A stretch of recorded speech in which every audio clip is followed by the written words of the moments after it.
The world is watching as Gaza remains under siege. Civilians are buried beneath rubble, and political leaders trade threats instead of lives. Another shift is happening, not on the ground in Gaza, but in the halls of power, and it's shaping what happens next. Are you ready to hear what's really being decided behind closed doors? This week, U.S. President Donald Trump stood beside Israeli Prime Minister Benjamin Netanyahu and issued a warning that sent shockwaves through the region. He threatened possible new military strikes on Iran and warned Hamas there would be hell to pay if it did not disarm. Framed as diplomacy, the moment revealed something far more dangerous. The future of Gaza is being negotiated through threats, pressure, and power. Not justice, not rights, and not the voices of the people who live there. Let's break this down. Trump confirmed that the United States could support another major strike on Iran if it believes weapons programs are being rebuilt. At the same time, he placed responsibility for the fragile Gaza ceasefire almost entirely on Hamas, while portraying Israel as fulfilling its obligations. Yet Israeli forces remain entrenched across Gaza.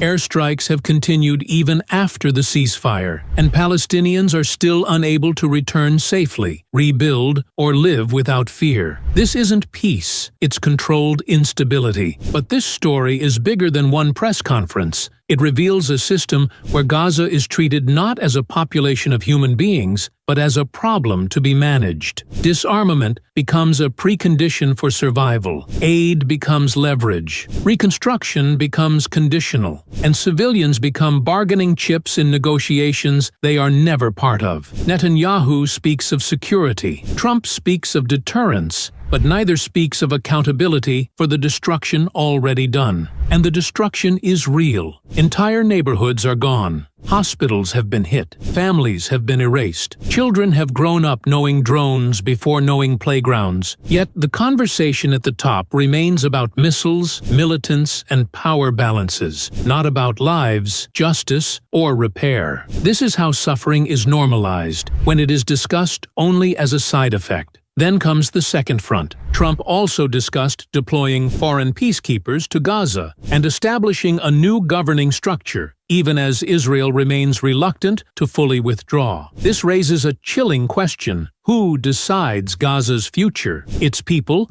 or foreign leaders negotiating from luxury estates thousands of miles away? When peace is designed without those who endure the war, it stops being peace and starts becoming control. And here is the most uncomfortable truth. This is not failure. This is function. The system is working exactly as designed. It maintains dominance, limits accountability, and preserves political alliances, while civilians pay the cost. That is why ceasefires collapse. That is why rebuilding is delayed. That is why justice is always postponed. Why does this matter? Because when leaders normalize collective punishment, when they turn human survival into a negotiating tactic, they change the rules of the world. They teach that power outranks law, that force outranks morality, and that some lives matter less than others. Gaza becomes a warning, not a tragedy. So what happens next depends on whether this system remains unchallenged. Because silence is permission,